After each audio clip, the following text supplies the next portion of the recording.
Bienvenidos, todos somos una mente y hoy vamos a leer el libro sobre la psicoterapia, propósito, proceso y práctica. Es un escrito breve dictado por Jesús a Helen Schucman en enero de 1973 y marzo de 1975. El procedimiento empleado para el dictado fue exactamente el mismo que el utilizado para el curso de milagros, por lo que el resultado final es un texto absolutamente consistente en forma y contenido con el curso. Conviene destacar que tanto Helen como su colega William Tedford, escribas de un curso de milagros, eran reputados psiquiatras del Hospital Presbiteriano de Nueva York. El texto que se presenta a continuación responde perfectamente al interés profesional y espiritual de ambos. Este magnífico trabajo es un resumen de los principios del curso referentes a la sanación y especialmente aplicados a la práctica de la auténtica psicoterapia, que esencialmente consiste en el encuentro de dos hermanos que buscan mutuamente la sanación en nombre de Cristo, en régimen de igualdad y aplicando el principio del perdón. La psicoterapia, en definitiva, es el reconocimiento que sanar y perdonar son lo mismo, y esto ocurre en toda relación en la que terapeuta y paciente, compartiendo un mismo propósito y un acto de mutuo perdón, superan toda idea de culpa. Los términos heal y healing han sido traducidos como sanar y sanación. Healer se ha traducido consistentemente como sanador. La palabra gift ha sido traducida casi siempre como don, entendiéndose por tal la extensión infinitamente valiosa que Dios hace a su Hijo. También es perfectamente posible traducirla como regalo. Es necesario entender, para una clara comprensión del texto, la aceptación que aquí tiene el término mágico, que se emplea como equivalente a ilusorio. Evidentemente, mágicos son aquellos medios que se emplean para producir ilusiones. Si tenemos en cuenta que según el curso, el mundo no es real y que en realidad no existe, serán mágicos todos los medios humanos que creemos que producen un resultado mundano o ilusorio. Con respecto al estilo, se ha optado por traducir a un lenguaje directo y sencillo, obviando cultismos y estructuras sintácticas arcaicas, bíblicas, que aparecen abundantemente en el texto original. En todos los casos, sin embargo, se ha procurado respetar absolutamente el sentido último del texto y hacerlo lo más próximo posible al lector. La presente versión en castellano conserva total correspondencia con la notación numérica original en inglés. Se ha respetado la estructura capitular y de párrafos, pero para una mayor legibilidad y comprensión se han convertido los puntos y seguido en puntos y aparte. También se han resaltado en negrita las ideas principales. El lector obviamente no tiene por qué coincidir con el traductor en este asunto. Este texto está libre de derechos, se autoriza y anima al lector a reproducirlo y extenderlo por cualquier medio que considere oportuno para su máxima difusión. Introducción. La psicoterapia es la única forma de terapia que existe. Dado que la mente es lo único que puede enfermar, solo la mente puede ser sanada. Solo la mente necesita sanación. Esto no parece ser así, pues las manifestaciones de este mundo parecen ciertamente reales. Por ello, la psicoterapia es necesaria para que el individuo pueda empezar a cuestionar su realidad. En ocasiones será capaz de empezar a abrir su mente sin ayuda formal, pero incluso entonces será siempre algún cambio en su percepción de las relaciones interpersonales lo que le permitirá hacerlo. A veces, sin embargo, necesitará una relación más estructurada y continuada con un terapeuta oficial. En cualquier caso, la tarea es la misma. El paciente debe ser ayudado a cambiar su opinión acerca de la realidad de las ilusiones. El propósito de la psicoterapia. Introducción. Dicho muy simplemente, el propósito de la psicoterapia es eliminar los obstáculos a la verdad. Su objetivo es ayudar al paciente a abandonar su rígido sistema de pensamiento ilusorio y empezar a reconsiderar la falsa relación de causa y efecto en la que se basa. Nadie en este mundo escapa al miedo, pero todo el mundo puede reconsiderar sus causas y aprender a evaluarlas correctamente. Dios ha dado a todos un maestro cuya sabiduría y ayuda excede con mucho cualquier contribución que un terapeuta terrenal pueda proporcionar. Sin embargo, hay momentos y situaciones en las que una relación mundana paciente-terapeuta se convierte en el medio a través del cual él ofrece a ambos sus mayores dones. ¿Qué mejor propósito podría tener una relación que la de invitar al Espíritu Santo a entrar en ella para darle su propio gran don de la alegría? ¿Qué meta más alta podría haber para cualquiera que aprender a invocar a Dios y oír su respuesta? ¿Y qué objetivo más trascendente puede haber que rememorar el camino, la verdad y la vida y recordar a Dios? El auténtico propósito de la psicoterapia es ayudar en esto. ¿Podría algo ser más santo? Pues la psicoterapia correctamente entendida enseña el perdón y ayuda al paciente a reconocerlo y aceptarlo. En su sanación el terapeuta es perdonado con él. Todo aquel que necesita ayuda, cualquiera que sea la forma de su aflicción, se está atacando a sí mismo y su paz mental sufre en consecuencia. Estas tendencias se describen a menudo como autodestructivas y con frecuencia el paciente las contempla así también. De lo que no se da cuenta y necesita aprender es que este sí mismo que puede atacar y ser atacado también es un concepto que él ha inventado.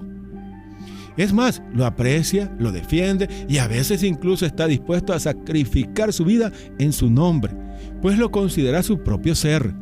Ve cómo esta identidad está siendo manipulada, cómo reacciona a fuerzas externas que actúan sobre ella y la considera desválida ante el poder del mundo.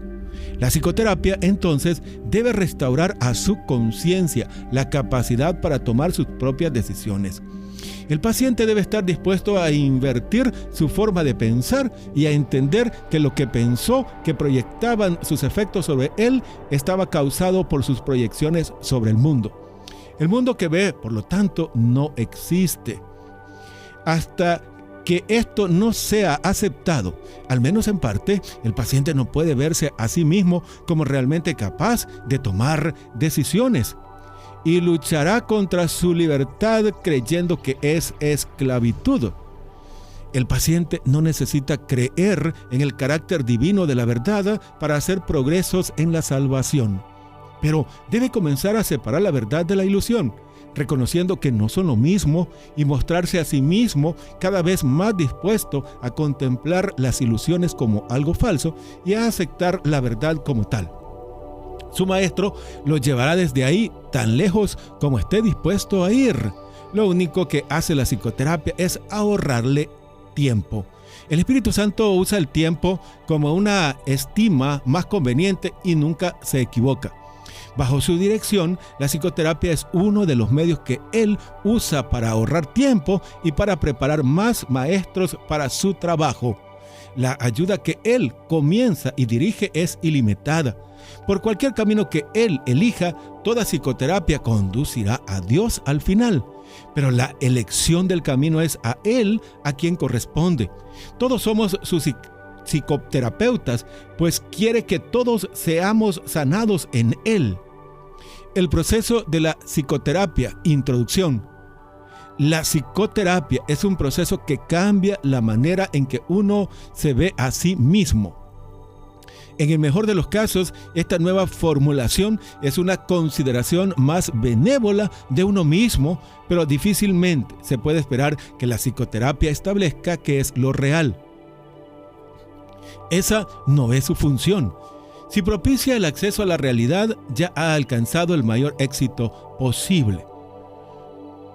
Toda su función al final es ayudar al paciente a tratar con un error fundamental, la creencia de que la ira puede proporcionarle algo que realmente quiere y que justificando el ataque se está protegiendo a sí mismo.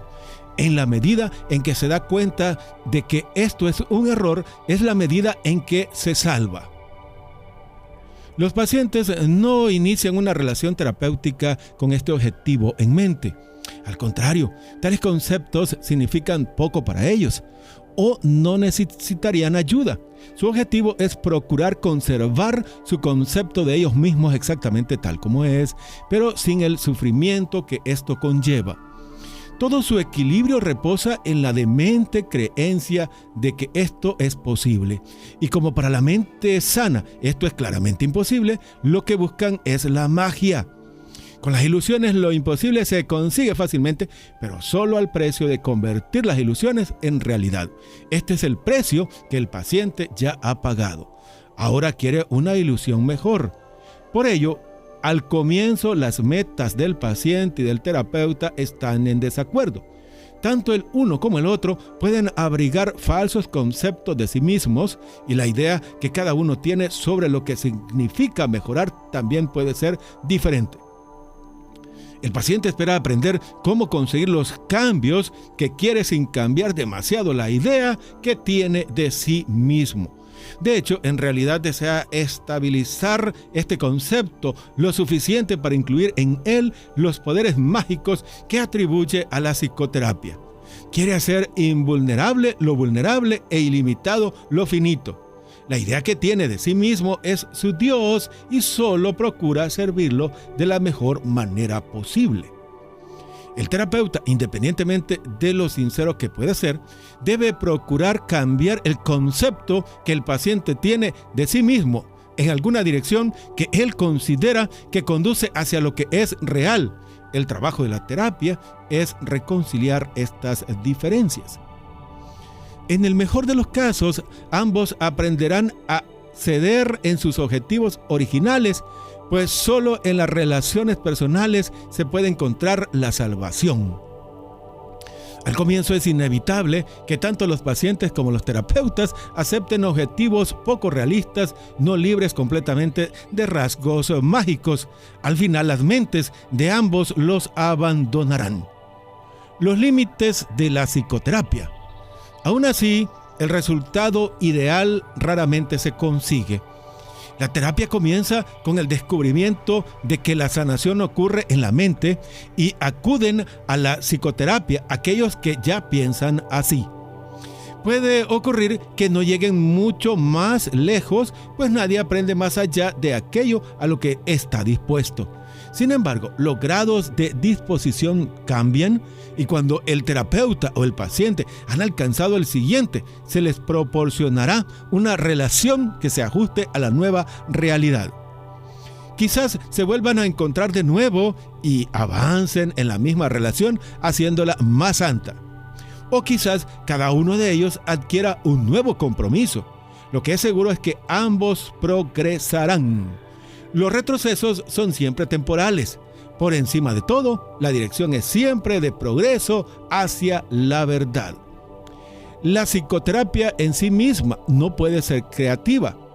Este es uno de los errores que el ego fomenta, que es capaz de un verdadero cambio y por lo tanto de auténtica creatividad. Cuando hablamos de la ilusión salvadora o el sueño final, no es esto lo que queremos decir, sino que aquí está la última defensa del ego. La resistencia es su manera de contemplar las cosas, su interpretación del progreso y del crecimiento. Estas interpretaciones son erróneas de necesidad porque son ilusorias. Los cambios que el ego busca hacer no son cambios realmente.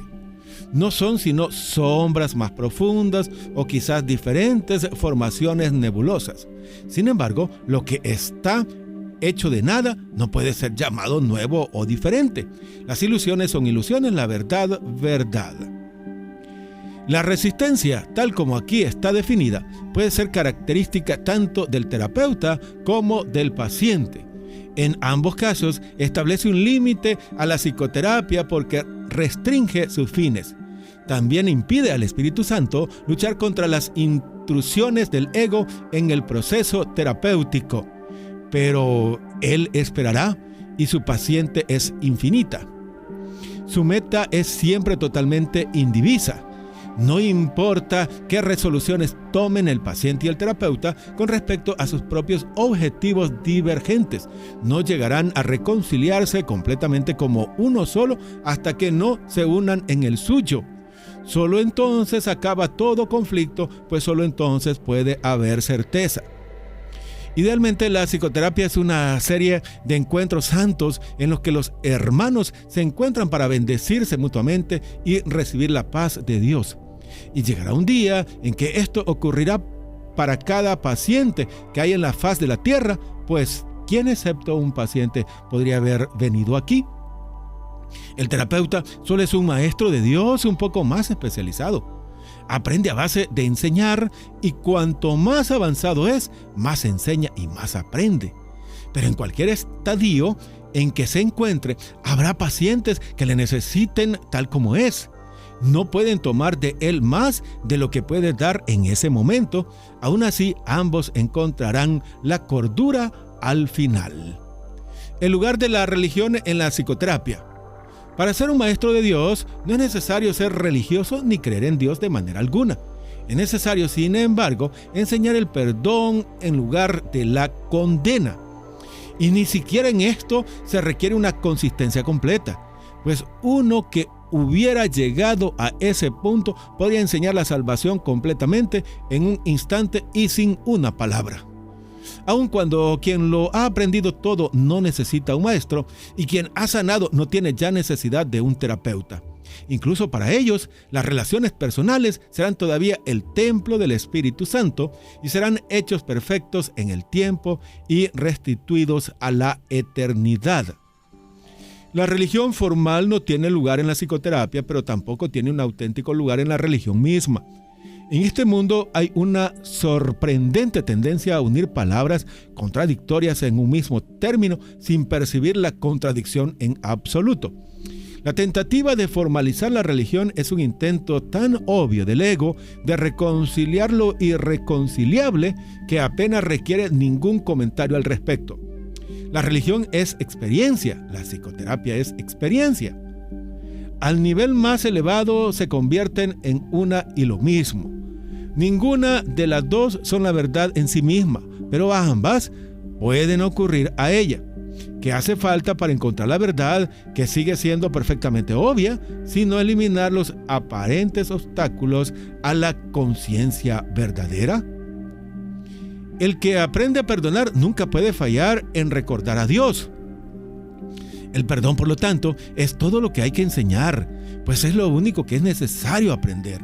Todo lo que impide mantener en la mente al recuerdo de Dios son formas de falta de perdón y nada más que eso. El paciente nunca se da cuenta de esto y el terapeuta raramente. El mundo ha dirigido todas sus fuerzas contra esta toma de conciencia porque en ella reside el final del mundo y todo lo que representa. Con todo, la conciencia de Dios no es una meta razonable para la psicoterapia. Esta llegará cuando se haya completado la terapia, pues donde se ha alcanzado el perdón llegará la verdad. Sería injusto, desde luego, que se tuviera que creer en Dios para que la psicoterapia tenga éxito.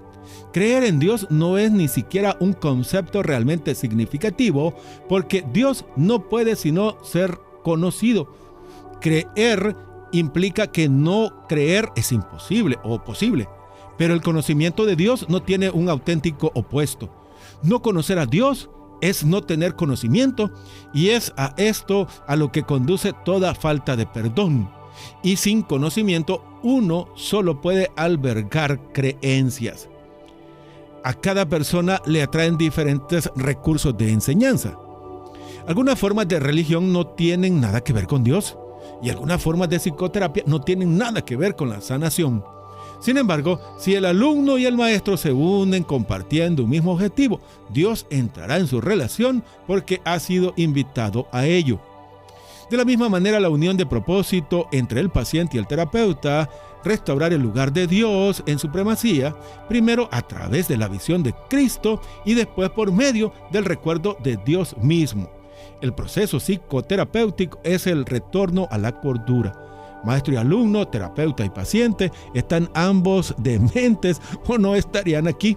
Juntos pueden encontrar una salida, pues nadie encuentra la cordura, solo uno.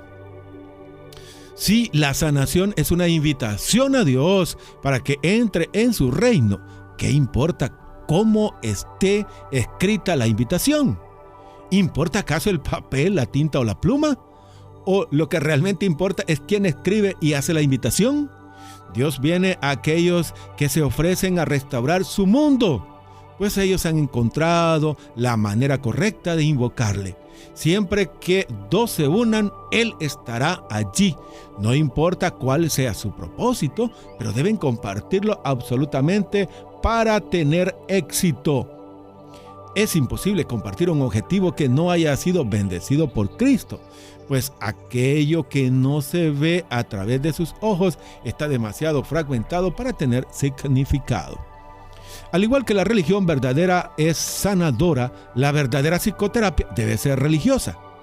Ambas adoptan muchas formas, pues ningún buen maestro se dirige a todos sus alumnos de una única manera. Por el contrario, escucha pacientemente a cada uno y le deja formular su propio plan de estudios. No el objetivo del plan, pero sí la mejor manera de alcanzar la meta que se le propone. Quizás el maestro no cuente con Dios como parte de su enseñanza. Quizás el psicoterapeuta no entienda que la sanación proviene de Dios. Sin embargo, ambos pueden triunfar donde muchos que creen haber encontrado a Dios fallarán. ¿Qué debe hacer el maestro para asegurar el aprendizaje?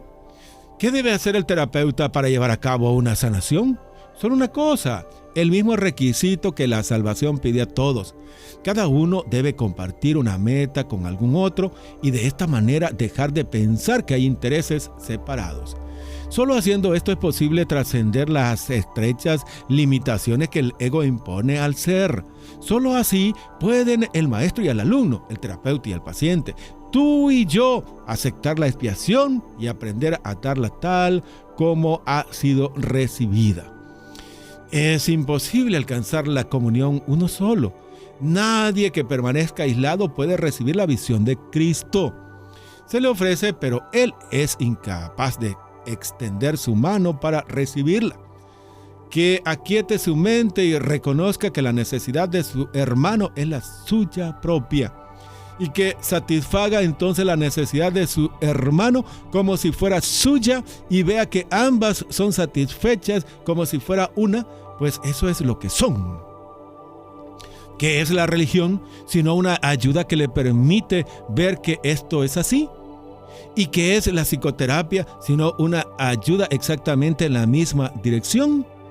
Es la meta lo que iguala estos procesos, pues como el propósito es el mismo, también lo son los medios. El papel del psicoterapeuta.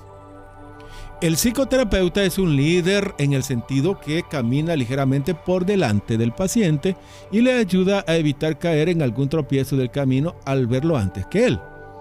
Lo ideal es que también sea un discípulo, porque hay uno que debiera caminar por delante de él para proporcionarle la luz con la que ver. Sin embargo, sin este, ambos irían dando tumbos a ciegas hacia ninguna parte. Es imposible, sin embargo, que este uno se encuentre totalmente ausente si el objetivo es la sanación. Puede, sin embargo, que no se le reconozca. Y así la poca luz que entonces se acepte será todo lo que habrá para alumbrar el camino a la verdad. La sanación se ve restringida tanto por las propias limitaciones del psicoterapeuta como por la del paciente. El objetivo del proceso, por lo tanto, es trascender esos límites. Ninguno de los dos puede hacer eso por sí solo, pero cuando se unen, se les concede la capacidad para trascender todas las limitaciones. A partir de ahí, la magnitud de su éxito dependerá de cuánto de este potencial estén dispuestos a utilizar. La buena disposición puede proceder de cualquiera de ellos al principio y en la medida que el otro la comparta, así crecerá. El progreso se convierte en una cuestión de decisión. Puede llegar casi hasta el cielo o no ir más allá de 1 o 2 pasos del infierno. Es bastante posible que la psicoterapia parezca fracasar. Es incluso posible que el resultado parezca un retroceso. Pero al final debe haber algún grado de éxito. Uno pide ayuda, otro le oye e intenta responder ayudando. Esta es la fórmula para la salvación y debe sanar. Solo el tener metas divididas puede impedir una sanación perfecta. Un terapeuta absolutamente desprovisto de ego podría sanar el mundo sin decir una palabra, simplemente por el hecho de estar ahí. Nadie necesitaría verle, hablar con él o siquiera conocer su existencia. Su sola presencia sería suficiente para sanar. El terapeuta ideal es uno con Cristo, pero la sanación es un proceso, no un hecho. El terapeuta no puede progresar sin el paciente, y el paciente no debe estar listo para recibir al Cristo, pues de lo contrario no podría estar enfermo. En cierto sentido, el psicoterapeuta sin ego es una abstracción que se encuentra al final del proceso de sanación, demasiado avanzado para creer en la enfermedad y demasiado próximo a Dios para mantener sus pies en la tierra. Sin embargo, Él puede ayudar a través de aquellos que necesitan ayuda, pues así lleva a cabo el plan establecido para la salvación.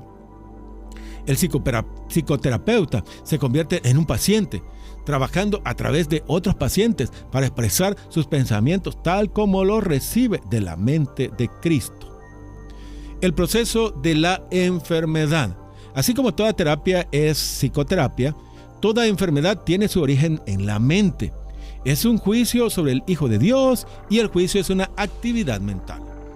El juicio es una decisión tomada una y otra vez contra la creación y su creador. Es la decisión de percibir el universo tal como tú lo habrías creado. Es decidir que la verdad puede mentir y debe ser mentira. ¿Qué puede ser entonces la enfermedad sino una expresión de dolor y de culpa? ¿Y por qué uno lloraría si por su propia inocencia? Una vez que el Hijo de Dios es considerado culpable, la enfermedad se hace inevitable. Es lo que se ha pedido y es lo que se recibirá. Y todos los que han pedido estar enfermos se han condenado a sí mismos a buscar remedios que no pueden ayudarles, pues tienen fe en la enfermedad y no en la salvación. No hay nada que un cambio de mentalidad no pueda conseguir, pues todas las cosas externas son solo sombras de una decisión ya tomada. Si cambia la decisión, ¿cómo no iba a cambiar su sombra? La enfermedad no puede ser sino la sombra de la culpa, fea y grotesca, pues simula deformidad. Si una deformidad se considera real, ¿cómo podría ser su sombra sino deforme? Una vez que se ha tomado la decisión de que la culpa es real, el descenso a los infiernos sigue paso a paso su inevitable curso. Enfermedad, muerte y miseria asedian ahora la tierra. Es implacables oleadas, en ocasiones juntas y a veces en sombría sucesión. Sin embargo, todas estas cosas, por muy reales que puedan parecer, no son más que ilusiones. ¿Quién podría creer en ellas una vez que lo hubiera comprendido? ¿Y quién no las tendría por reales hasta que no se hubiera dado cuenta de esto? La sanación es terapia o corrección y, como ya lo hemos dicho y lo seguiremos repitiendo, toda terapia es psicoterapia. Sanar enfermos no es más que hacer que comprendan esto.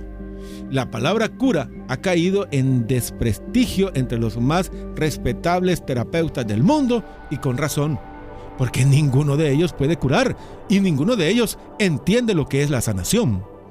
En el peor de los casos, no hacen sino conferir realidad al cuerpo en sus propias mentes y una vez que lo han hecho, buscan el método mágico con la que sanar los males que le han atribuido en sus mentes. ¿Cómo pueden sanar semejante proceso? Es ridículo de principio a fin, pero una vez que lo han comenzado, así deben concluirlo. Es como si Dios fuera el mismísimo diablo y se le debiera encontrar en el mal. ¿Cómo podría haber amor ahí? ¿Y cómo podría lo enfermo sanar? ¿No son ambas la misma pregunta? En el mejor de los casos, y la palabra es aquí quizás cuestionable, los sanadores del mundo puede que reconozcan a la mente como la fuente de la enfermedad, pero su error radica en la creencia que la mente puede sanarse a sí misma. Esto tiene su mérito en un mundo donde los grados de error es un concepto que tiene sentido. Sin embargo, sus curas serán provisionales, o puede que surja otra enfermedad que reemplace la anterior, porque no se supera la muerte hasta que no se ha entendido el significado del amor. ¿Y quién puede entender esto sin la palabra de Dios dada por Él al Espíritu Santo para que sea su don para ti? Cualquier tipo de enfermedad se puede definir como el resultado de verse a uno mismo débil, vulnerable, malvado y en peligro, y por lo tanto es constante necesidad de defenderse. Pero si uno fuese realmente así, la defensa sería imposible. Por eso, las defensas que se andan buscando deben ser mágicas. Deben superar todos los límites percibidos en uno mismo y a la vez construir un nuevo concepto de identidad al cual el yo antiguo no puede regresar. En una palabra, el error es aceptado como real y tratado con ilusiones. Al haber llevado la verdad a las ilusiones, la realidad se convierte ahora en una amenaza y es percibida como algo malvado. El amor se convierte en algo temible porque la realidad es amor. Así se cierra el círculo contra las instrucciones de la salvación. La enfermedad es, por lo tanto, un error y necesita corrección. Y como ya hemos destacado, no se puede conseguir la corrección justificando en primer lugar el error y después pasándolo por alto. Si la enfermedad fuera real, no podría en justicia ser pasada por alto, pues obviar la realidad es demencia. Sin embargo, este es el propósito de la magia, hacer verdad las ilusiones por medio de la falsa percepción. Esto no puede sanar porque se opone a la verdad. Quizás se consiga una ilusión de salud por un breve periodo, pero no durará. Con ilusiones no se puede ocultar el miedo por mucho tiempo, pues es parte de ella.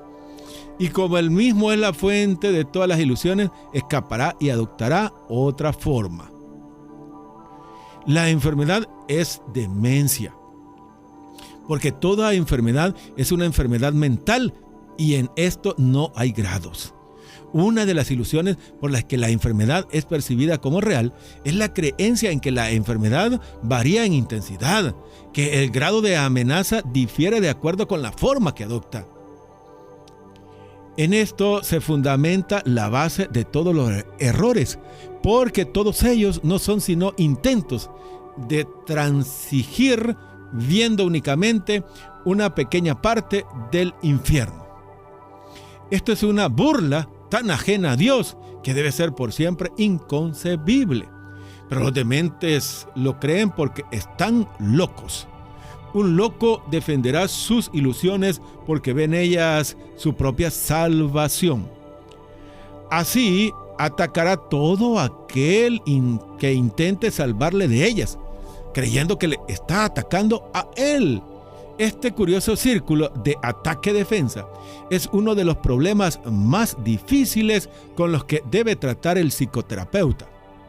De hecho, esta es su tarea central, la esencia de la psicoterapia.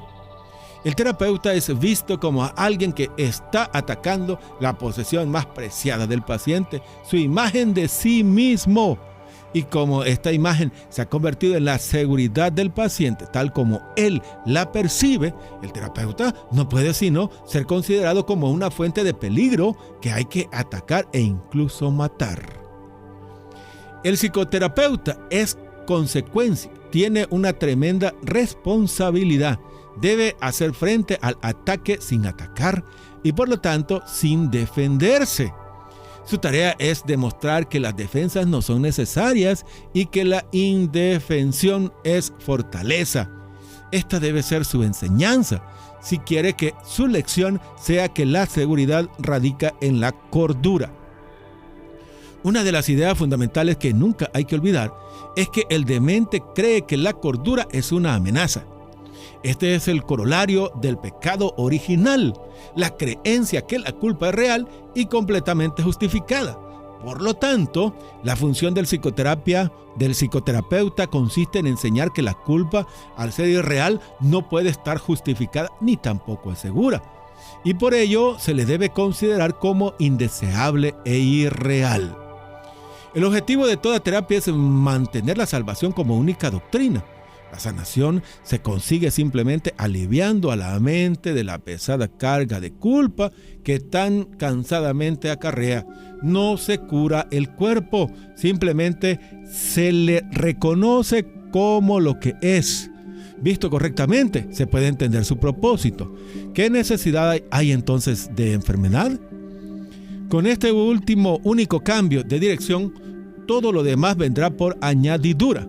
No hay necesidad de cambios complicados, no hay necesidad de largos análisis, ni discusiones, ni búsquedas fatigosas. La verdad es simple y es la misma para todos. El proceso de la sanación. Aunque la verdad es simple, debe sin embargo enseñarse a aquellos que ya han perdido el rumbo en interminables laberintos de complejidad. Esta es la gran ilusión. En su estela viene la inevitable creencia que para estar a salvo uno debe controlar lo desconocido. Esta extraña creencia descansa en ciertos pasos que no llegan nunca a hacerse consistentes ni conscientes. En primer lugar, se introduce la creencia de que hay fuerzas que deben ser superadas simplemente para conseguir estar vivo. Y después parece como si estas fuerzas solo pueden ser contenidas por un exagerado sentido de uno mismo que mantiene oculto lo que realmente se siente e intenta que las ilusiones salgan a la luz. Hemos de recordar que los que vienen a nosotros pidiendo ayuda están muertos de miedo. Lo que creen que les ayudará solo les puede perjudicar. Y lo que creen que les perjudicará es lo único que les puede ayudar. El progreso se hace imposible hasta que al paciente se le persuade de invertir su retorcida manera de contemplar el mundo y de verse a sí mismo. La verdad es simple, sin embargo, debe enseñarse a aquellos que piensan que les pondrá en peligro. Debe enseñarse a aquellos que atacarán porque se sienten en peligro y a aquellos que, por encima de todo, necesitan una lección de indefensión para mostrarles lo que es la fortaleza. Si este mundo fuera ideal, quizás podría haber una terapia ideal, aun cuando sería innecesaria en una situación ideal. Hablamos de una enseñanza ideal en un mundo en el que el perfecto maestro no puede permanecer por mucho tiempo. El perfecto psicoterapeuta es tan solo el tenue brillo de un pensamiento aún no concebido. En nuestro caso, hablamos de lo que se puede hacer para ayudar a los dementes dentro de los límites de lo posible. Mientras estén enfermos, pueden y deben ser ayudados. A la psicoterapia no se le pide más que esto y al terapeuta no menos que todo lo que tiene para dar, pues Dios mismo le ofrece su hermano como su salvador de este mundo. Sanar es santo. Nada es más santo en este mundo que ayudar a alguien que pide ayuda. Y cuando dos lo hacen, se acercan mucho a Dios en ese intento, aunque sea limitado y aunque esté falto de sinceridad. Cuando dos se juntan buscando sanación, allí está Dios. Y Él garantiza que les oirá y les responderá en verdad. Pueden estar seguros que la sanación es un proceso que Él dirige, pues está de acuerdo con su voluntad. Su palabra nos guía cuando intentamos ayudar a nuestros hermanos. No olvidemos que por nosotros mismos estamos indefensos, pero que con Dios nos apoyamos en una fuerza más allá de nuestro pequeño alcance, tanto para lo que enseñamos como para lo que aprendemos. Un hermano que busca ayuda puede traernos dones de un valor incalculable que no podríamos ni soñar en conseguir. Nos ofrece la salvación, pues viene a nosotros como Cristo y Salvador. Lo que Él pide, lo está pidiendo Dios a través de Él. Y lo que nosotros hacemos por Él se convierte en el presente que hacemos a Dios. La sagrada petición de ayuda del Santo Hijo de Dios en la aflicción que percibe no puede sino ser respondida por su Padre. Pero Él necesita una voz a través de la cual decir su santa palabra, una mano con la que alcanzar a su Hijo y tocar su corazón. Es semejante proceso. ¿Quién nos sanaría en semejante proceso? Esta santa interacción es el plan del mismo Dios por el cual su Hijo se salva. Así pues, dos se han unido y ahora Dios mantiene su promesa. Los límites establecidos en ambos, paciente y terapeuta, ya no cuentan, pues la sanación ha comenzado. Lo que ellos deben comenzar, su Padre lo completará, pues Él nunca ha pedido más que su más ínfima disposición, el mínimo paso adelante, el más leve susurro de su nombre. Pedir ayuda en cualquier forma que se haga no es más que llamarlo. Y Él enviará su respuesta a través del terapeuta que mejor pueda servir a su hijo en ese momento de necesidad. Quizás la respuesta no parezca ser un regalo de Dios, pero puede incluso parecer un empeoramiento y no una ayuda. Pero no nos corresponde a nosotros juzgar el resultado. En algún lugar, todos los dones de Dios se acabarán recibiendo. Pues en el tiempo ningún esfuerzo es en vano. No se nos pide ser perfectos cuando intentamos sanar.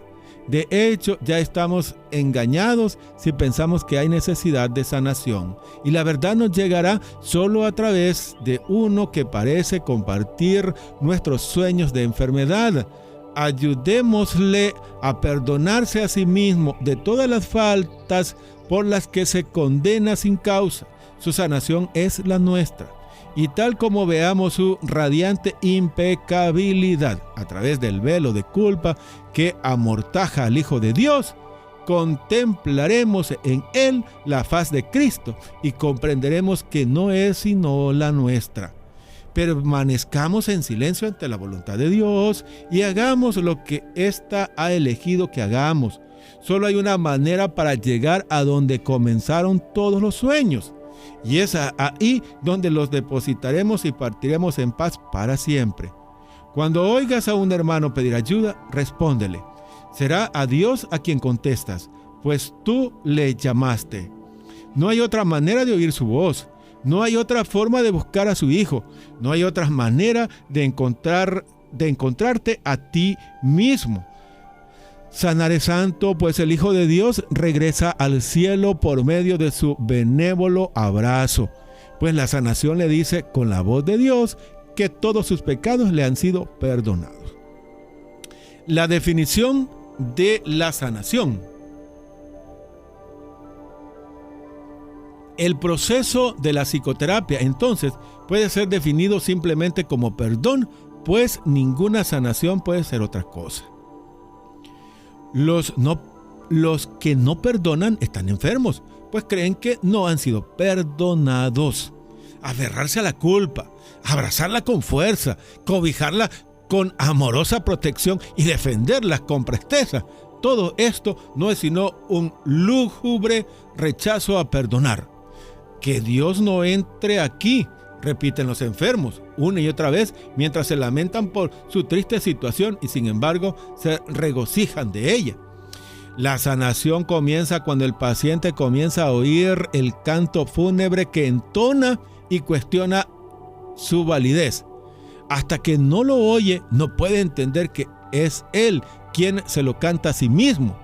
Oírlo es el primer paso a la recuperación. Cuestionarlo debe, por lo tanto, convertirse en su elección. Hay una tendencia, y es muy fuerte, a oír este canto de muerte solo un instante y después descartarlo sin corregirlo. Estas fugaces tomas de conciencia representan las muchas oportunidades que se nos conceden para literalmente cambiar nuestra cantinela. En su lugar podría oírse el sonido de la sanación, pero primero debe surgir la disposición a cuestionar la verdad del canto de condena.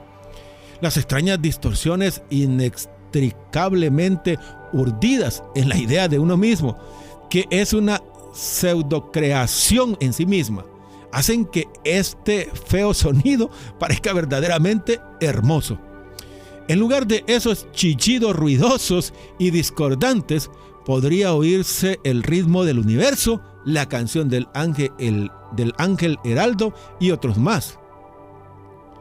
El oído traduce, no oye. El ojo reproduce, no ve. Su labor es hacer agradable todo lo que se invoca, no importa cuán desagradable sea. Ellos responden a las decisiones de la mente, reproduciendo sus deseos y traduciéndolos a formas aceptables y placenteras. A veces el pensamiento se esconde detrás de la forma, se asoma. A veces el pensamiento que se esconde detrás de la forma se asoma, pero solo muy brevemente, y la mente se asusta y comienza a dudar de su cordura. Sin embargo, no permitirá que sus esclavos cambien las formas que contemplan ni los sonidos que oyen. Estos son sus remedios, sus protecciones contra la locura. Estos testimonios que traen los sentidos solo tienen un propósito: justificar el ataque y así conservar la falta de perdón sin reconocerla como lo que realmente es. Vista sin disfraz intolerable, sin protección no se podría sobrellevar. Aquí es donde se da valor a toda enfermedad, pero sin reconocer que esto es así. Pues cuando no se reconoce una falta de perdón, la forma que adopta aparenta ser algo distinto. Y ahora es eso distinto lo que parece terrorífico. Pero eso distinto no se puede sanar, no está enfermo y no necesita ningún remedio. Concentrar tus esfuerzos curativos aquí es completamente inútil. ¿Quién puede curar y arreglar lo que no puede enfermar? La enfermedad adopta muchas formas y lo mismo hace la falta de perdón. Las formas de una no hacen sino que reproducir las formas de la otra, pues son la misma ilusión. Tan fielmente se traduce una en otra que un cuidadoso estudio de la forma que adopta una enfermedad apuntará con bastante claridad a la forma de falta de perdón que representa. Sin embargo, ver esto no efectuará una sanación. Esta solo se consigue con un único reconocimiento: que solo el perdón sana la falta de perdón y que solo la falta de perdón puede producir una enfermedad de cualquier tipo que sea. Darse cuenta de esto es el objetivo final de la psicoterapia. ¿Cómo se alcanza? El terapeuta ve en el paciente todo lo que él no se ha perdonado a sí mismo y así dispone de otra oportunidad para volverlo a contemplar, someterlo a una nueva evaluación y perdonarlo. Cuando esto ocurre, ve que sus pecados se han ido a un pasado que ya no está aquí. Hasta que no hace esto, pensará que el mal le asedia aquí y ahora. El paciente es la pantalla en la que proyecta sus pecados y esto le da la oportunidad para dejarlos ir. Pero si retiene tan solo un pequeño aspecto del pecado que está considerando, su liberación será parcial y no estará asegurada. Nadie se cura solo. Este es el alegre canto que la salvación entona para todos los que oyen su voz.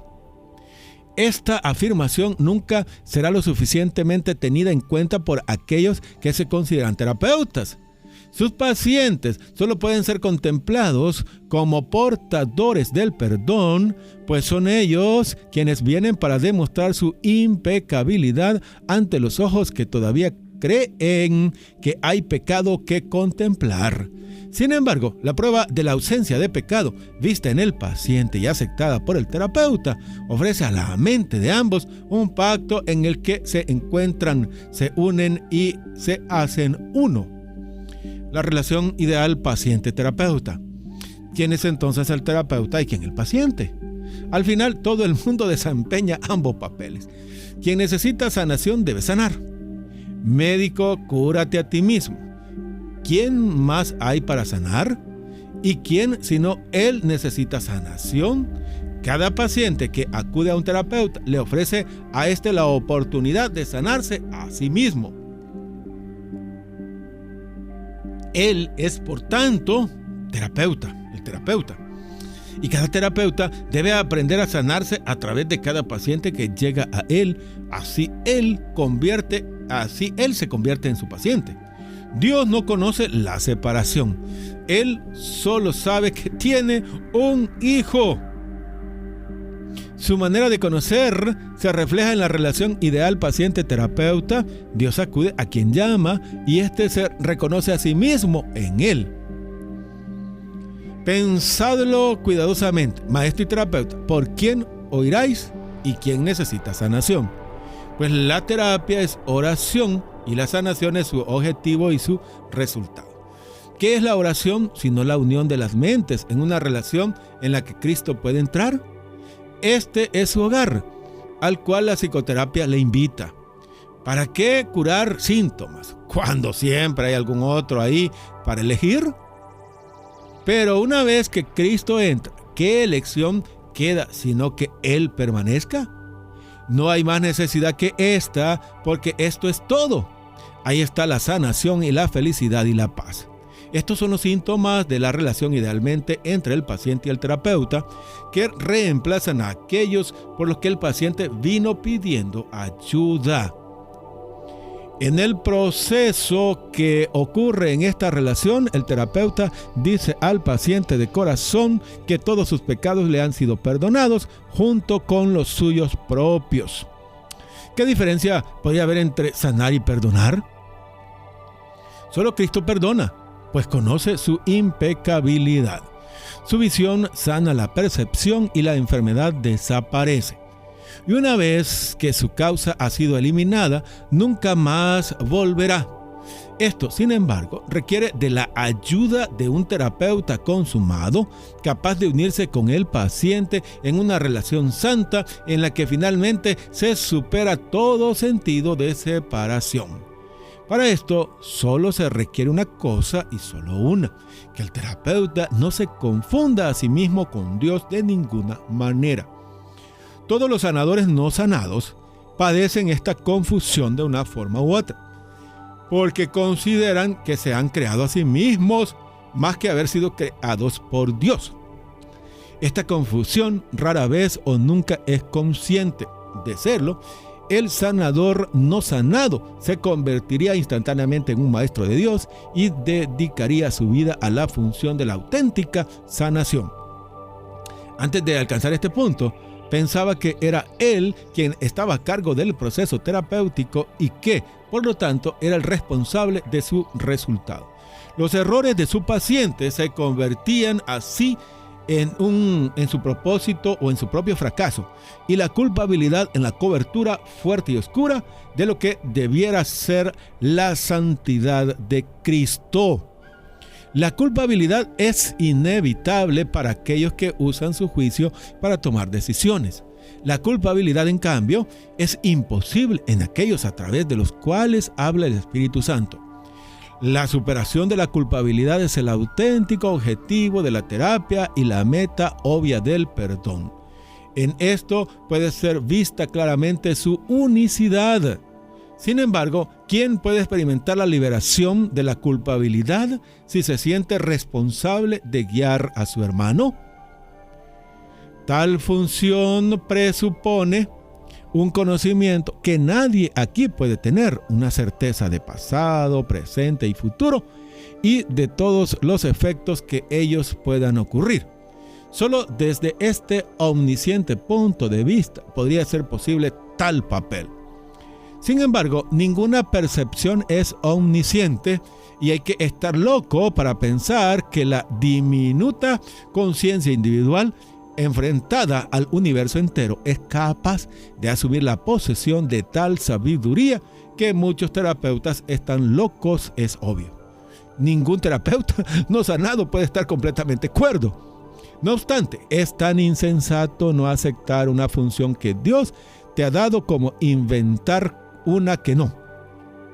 El terapeuta avanzado en ningún caso puede dudar del poder que hay en él, ni dudar de su fuente. Comprende que todo poder en la tierra y en el cielo le pertenece por ser quien es. Y él es así, por ser quien es su creador, quien no puede fallar y cuyo amor en él reside. Piensa lo que esto significa. El terapeuta avanzado tiene los dones de Dios mismo para dar. Sus pacientes son los santos de Dios que solicitan su santidad para hacer la suya. Y cuando Él se la concede, ven la radiante faz de Cristo contemplándoles. Los dementes, creyendo ser Dios, no temen ofrecer debilidad al Hijo de Dios, pero por esta causa ciertamente temen lo que ven en Él. El sanador no sanado no puede sino tener a sus pacientes y sospechar que le traicionan tal como él los está haciendo. Intenta sanar y a veces puede que lo consiga, pero solo tendrá éxito en cierta medida y solo por poco tiempo. No ve el Cristo en aquel que llama. ¿Qué respuesta puede dar a uno a quien considera un extraño ajeno a la verdad, de pobre entendimiento y sin el Dios se le debe dar? Contempla a tu Dios en él, pues lo que veas será tu respuesta. Piensa en lo que realmente significa la unión de dos hermanos y después olvida el mundo y todos sus pequeños triunfos y sus sueños de muerte. Los iguales son uno y nada se puede recordar ahora del mundo de la culpa. La habitación se convierte en un templo y la calle en un torrente de estrellas que pasa rozando levemente más allá de todos los sueños enfermizos. La sanación se ha producido, pues lo que es perfecto no necesita sanación y que hay que perdonar donde no hay pecado. Terapeuta, sea agradecido por poder ver estas cosas, simplemente comprendiendo el papel que te corresponde. Pues si fallas en esto, estarás negando que Dios te creó y así no sabrás que tú eres su hijo. ¿Quién es ahora tu hermano? ¿Qué santo puede venir para llevarte con él a casa? Has extraviado el camino y crees que puedes esperar ver en él respuesta que te has negado a dar. Sana y sánate tú mismo. No hay otro camino a escoger que pueda nunca conducirte a la paz. Permite a tu paciente que entre, pues ha venido a ti de parte de Dios. ¿No es su santidad suficiente para despertar su recuerdo? La práctica de la psicoterapia, la selección de pacientes. Todo aquel que se te envía es tu paciente. Esto no significa que eres tú quien lo selecciona ni el que elige el tipo de tratamiento que le conviene. Significa simplemente que nadie llega a ti por error. No hay errores en el plan de Dios. Sería un error, sin embargo, asumir que sabes qué ofrecer a todo el que viene. Esto no es asunto tuyo decidirlo. Hay la tendencia a dar por sentado que se te pide constantemente que te sacrifiques por aquellos que vienen. Esto no puede ser cierto de ninguna manera. Pedirte que te sacrifiques es pedirle a Dios que se sacrifique, y Él no sabe nada de sacrificios. ¿Quién podría pedirle a la perfección que fuera imperfecta? ¿Quién decide entonces lo que cada hermano necesita? Desde luego, tú no, que todavía no reconoces quién es aquel que pide ayuda. Sin embargo, no hay algo en él que te lo dirá si escuchas. Y esa es la respuesta: escucha. No pidas, no decidas, no te sacrifiques. Escucha. Lo que oigas será verdad. ¿Te enviaría Dios a su Hijo sin que fuera seguro que reconocerás sus necesidades? Piensa en lo que Dios te está diciendo. Él necesita tu voz para que hable por Él. ¿Podría algo ser más santo? ¿O un regalo mayor que este para ti? ¿O preferirías más bien hacerte pasar por Dios a oír la voz de aquel que es Dios en ti? Tus pacientes no tienen que estar físicamente presentes para que les sirvas en el nombre de Dios. Esto puede ser difícil de recordar, pero Dios no limitará los dones que te ha dado a los pocos que realmente ves. También puedes ver otros, pues la visión no se limita a los ojos del cuerpo. Algunos no necesitan tu presencia física. Sin embargo, te necesitan tanto o quizás incluso más. En ese mismo instante en que te son enviados, les reconocerás en la forma que sea más conveniente para ambos. No tiene importancia cómo llegan. Serán enviados de la manera más adecuada. Un nombre, un pensamiento, una imagen, una idea o quizás tan solo una sensación de llegar a alguien en algún lugar. La unión está en las manos del Espíritu Santo. Su cumplimiento no puede fallar. Un terapeuta santo, un maestro de Dios avanzado, nunca olvida una cosa. Él no hizo el plan de estudios de la salvación, ni tampoco estableció su papel en él. Comprende que su parte es necesaria a la totalidad y que a través de ella reconocerá la totalidad cuando haya completado la parte que le ha sido asignada. Mientras tanto, debe aprender. Sus pacientes son los medios que le han sido enviados para su aprendizaje. ¿Qué menos que estar agradecido a ellos y por ellos? Traen consigo a Dios. ¿Rechazaría este don por una minuciosa o cerraría acaso la puerta al Salvador del mundo para permitir la entrada a su fantasma? Que no traicione al Hijo de Dios. Quien le llama está muy por encima de su comprensión. Y sin embargo, ¿quién no se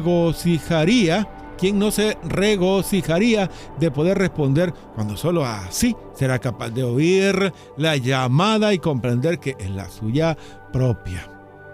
¿Es la psicoterapia una profesión? Estrictamente hablando, la respuesta no. ¿Cómo podría considerarse profesión independiente, una de la que todo el mundo está implicado? ¿Y cómo podría establecerse límites a una interacción en la que todo el mundo es a la vez paciente y terapeuta en toda la relación que emprendan? No obstante, en la práctica puede decirse que hay quienes dedican sus vidas a algún tipo de sanación como su principal función. Y es a estos a los que un gran número de personas acude en busca de ayuda. Eso es en efecto la práctica de la terapia. Y estos son por consiguiente los socorristas oficiales. Se han especializado en cierto tipo de necesidades dentro de sus actividades profesionales, aunque pueden ser maestros mucho más capaces fuera de ellas.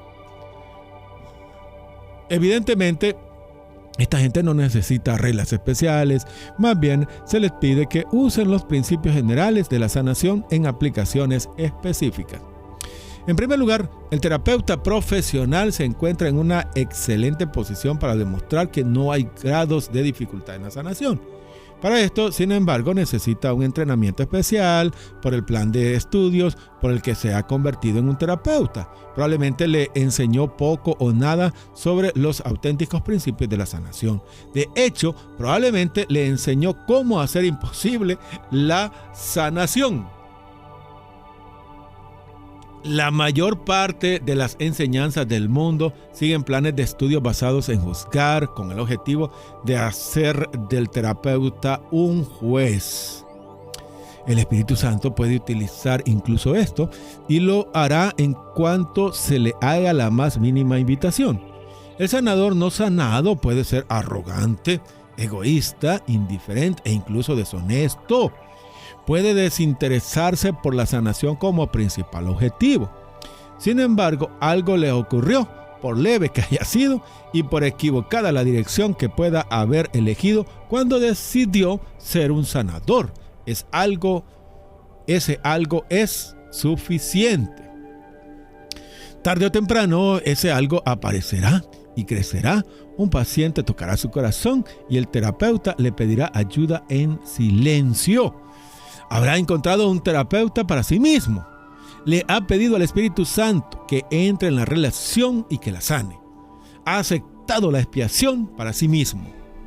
Se dice que Dios contempló todo lo que había creado y lo declaró bueno. No lo declaró perfecto y así fue. No, lo declaró perfecto y así fue. Y como sus creaciones no cambian y son para siempre, así es ahora. Sin embargo, no existe ni el perfecto terapeuta ni el paciente perfecto. Ambos deben haber negado su perfección porque su misma necesidad del otro implica un sentido de carencia. Una relación unívoca en una sola dirección no es una relación. Sin embargo, es el medio para regresar, el camino que Dios escogió para el regreso de su Hijo. En ese extraño sueño debe entrar en una extraña corrección, pues la llamada a despertar es solo eso. ¿Y qué otra cosa debiera ser la terapia? Despierta y alégrate, pues todos tus pecados te han sido perdonados. Este es el único mensaje que cualquiera de los dos debe dar al otro siempre. De todo encuentro entre el paciente y el terapeuta debe salir algo bueno. Y eso bueno se conserva para ambos, hasta el día en que puedan reconocer que solo eso fue real en su relación. Y en ese momento, lo bueno se les devolverá, bendecido por el Espíritu Santo, como un regalo de su Creador en prueba de su amor. Pues la relación terapéutica debe llegar a ser como la relación entre el Padre y el Hijo. No hay otra, pues no existe nada más. Los terapeutas de este mundo no esperan este resultado y muchos de sus pacientes no serían capaces de aceptar ayuda de ellos si así lo hicieran. Sin embargo, ningún terapeuta establece realmente el objetivo de las relaciones de las que forma parte. Su comprensión comienza al reconocer esto y luego continúa a partir de ahí. En el instante en el que el terapeuta se olvida de juzgar al paciente es cuando ocurre la sanación. En algunas relaciones este punto nunca se alcanza, aunque tanto paciente como terapeuta puede que cambien sus sueños en el proceso. Sin embargo, no será el mismo sueño para ambos y por ello no será el sueño de perdón en el que ambos algún día despertarán. Lo bueno ha sido conservado y por supuesto que se valora, pero únicamente se ha ahorrado un poco de tiempo. A medida que pase el tiempo, los nuevos sueños perderán su atractivo y se volverán sueños de miedo, pues este es el contenido de todos los sueños. Sin embargo, ningún paciente puede aceptar más de lo que está dispuesto a recibir y ningún terapeuta puede ofrecer más de lo que cree que tiene. Y así, en este mundo hay sitio para todo tipo de relaciones que aportarán tanto bien como cada uno esté dispuesto a aceptar y a utilizar. Y es cuando cesa el juicio que ocurre la sanación. Pues solo entonces se puede entender que no hay grado de dificultad en la sanación. Este es un conocimiento necesario para el sanador sanado. Has aprendido que no es más difícil despertar a un hermano de un sueño que de otro. Ningún terapeuta profesional puede mantener de forma consistente esta comprensión en su mente para ofrecer a todos los que vienen a él. Hay algunos en este mundo que se han acercado mucho, pero no han aceptado este don enteramente para poder quedarse y permitir que su comprensión permanezca en la tierra hasta el fin del tiempo. En verdad, no debieran ser llamados terapeutas profesionales. Ellos solo son los santos de Dios. son los salvadores del mundo. Su imagen permanece porque han elegido que así sea. Toman el lugar de otras imágenes y ayudan con sueños benévolos. Una vez que el terapeuta se ha dado cuenta que las mentes están unidas, puede también reconocer que los grados de dificultad en la sanación no tienen sentido. Sin embargo, mucho antes de llegar a esta comprensión, puede comenzar a ir hacia ella. Puede hacer suyos muchos instantes santos a lo largo del camino. Una meta señala el final del viaje, no el principio y medida que se alcanza un objetivo. Otro puede ser tenuemente vislumbrado adelante. La mayor parte de los terapeutas profesionales se encuentra todavía en el mismo comienzo del estadio inicial del primer viaje. Incluso aquellos que han empezado a comprender lo que deben hacer, puede que se resistan todavía a ponerse en marcha. Sin embargo, todas las leyes de la sanación pueden ser suyas en un solo instante. El viaje no es largo, sino en los sueños. El terapeuta profesional tiene una ventaja que puede ahorrar una enorme cantidad de tiempo si se utiliza adecuadamente. Ha elegido un camino donde hay una gran tentación de interpretar su papel de forma equivocada. Si evita la tentación de asumir una función que no le ha sido otorgada, podrá pasar con bastante rapidez por encima de muchos obstáculos para la paz. Para entender que no hay grados de dificultad en la sanación, debe reconocer también la igualdad que existe entre el paciente y él mismo. Esto no puede hacerse a medias. O ambos son iguales o no lo son. Los intentos del terapeuta de transigir a este respecto son ciertamente extraños. Algunos utilizan la relación simplemente para coleccionar cuerpos que rindan culto ante su altar, y a esto lo consideran sanar. Muchos pacientes también consideran este extraño procedimiento como su salvación. Sin embargo, en cada encuentro hay uno que dice: hermano mío, elige de nuevo. No olvides que cualquier forma de considerarse especial tiene que ser defendida y lo será. El terapeuta indefenso tiene la fuerza de Dios con él, pero el terapeuta que se pone a la defensiva se ha perdido de vista la fuente de su salvación. No ve y no oye. ¿Cómo puede entonces enseñar? Pues la voluntad de Dios es que Él ocupe su lugar en el plan para la salvación. Porque la voluntad de Dios es que ayude a su paciente a unirse con Él ahí. Y porque su incapacidad para ver y oír no limita al Espíritu Santo de ninguna manera, excepto en el tiempo. En el tiempo puede haber una gran demora entre el ofrecimiento y la aceptación de la sanación. Este es el velo que cubre la faz de Cristo. Sin embargo, no puede ser sino una ilusión, pues el tiempo no existe y la voluntad de Dios siempre ha sido exactamente la que es. La cuestión del pago. Nadie puede pagar por la terapia, pues la sanación es de Dios y Él no pide nada. Sin embargo, es parte de su plan que el Espíritu Santo utilice todo lo que hay en este mundo como ayuda para llevar a cabo el plan. Incluso un terapeuta avanzado tiene algunas necesidades terrenales mientras está aquí.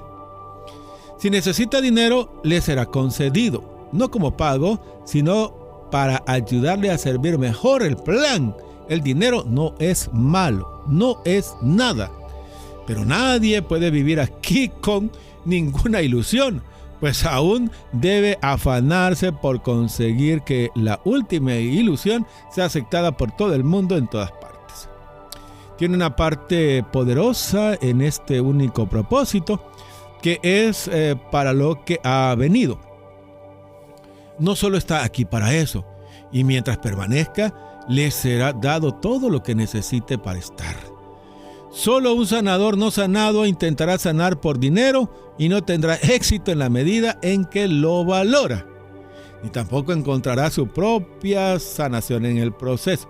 Habrá algunos a quienes el Espíritu Santo solicitará algún tipo de pago que utilizará para su propósito. Habrá otros a los que Él no les pedirá nada. No deberá ser el terapeuta quien tome esas decisiones. Hay una diferencia entre pago y costo. Dar dinero donde el plan de Dios lo asigna no tiene costo. Retenerlo de donde en justicia corresponde tiene un costo enorme. El terapeuta que haga esto perderá el título de sanador porque nunca podrá entender lo que significa la sanación. No la puede dar y por eso no la tiene. Los terapeutas de este mundo son ciertamente inútiles para la salvación del mundo. Ponen exigencias y por eso no pueden dar. Los pacientes pueden pagar únicamente por cambiar de ilusiones. Por esto ciertamente se solicita un pago y el costo es alto. Una relación comprada no puede ofrecer el único don por el que se consigue toda sanación. El perdón, el único sueño del Espíritu Santo, no debe costar nada. Pues si lo tuviera, simplemente crucificaría de nuevo al Hijo de Dios. ¿Puede ser así como se le perdona? ¿Puede acabar así el sueño del pecado? El derecho a vivir es algo por lo que nadie necesita luchar. Le ha sido prometido y garantizado por Dios. Es por lo tanto un derecho que el terapeuta y el paciente comparten por igual. Si su relación ha de ser santa, cualquier cosa que uno necesite le será dada por el otro. Cualquier cosa que a uno le falte, el otro la provee. Es aquí donde la relación se santifica, pues es aquí donde ambos sanan. El terapeuta corresponde al paciente con gratitud tal como el paciente le corresponde a él. No hay costo para ninguno.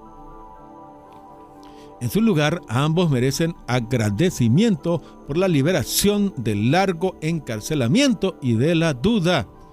¿Quién no estaría agradecido por tal don?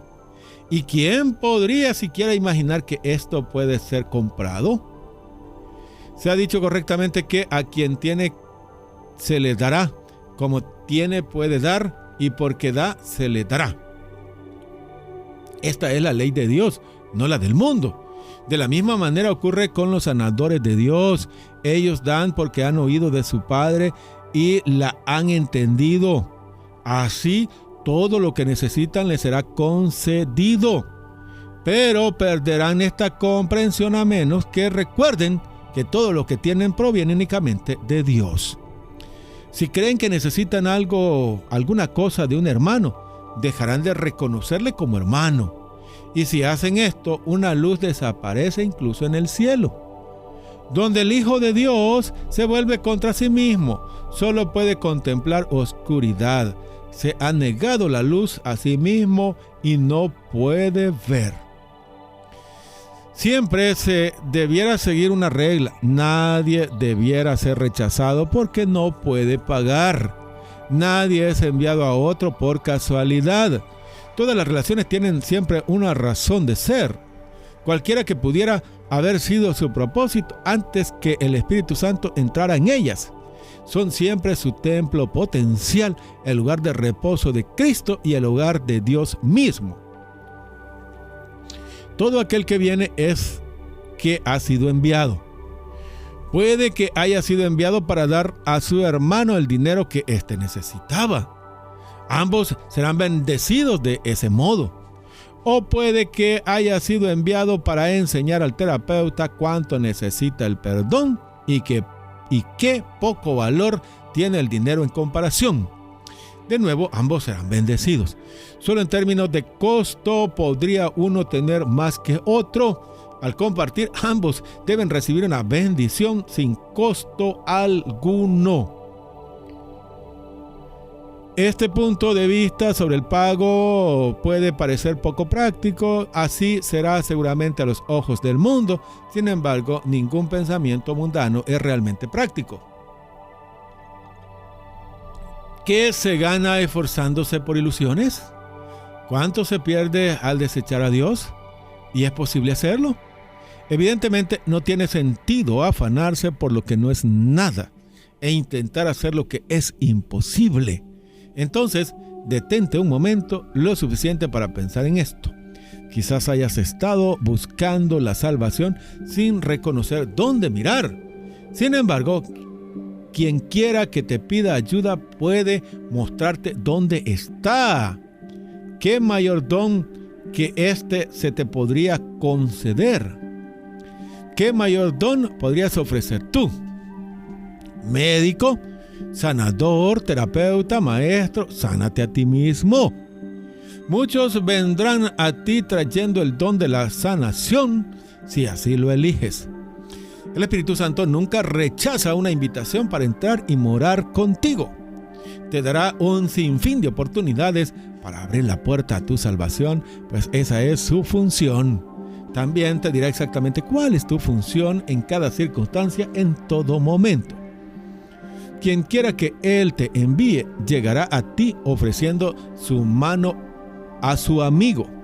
Permite que el Cristo en ti le dé la bienvenida, pues Él es el mismo Cristo que también reside en Él.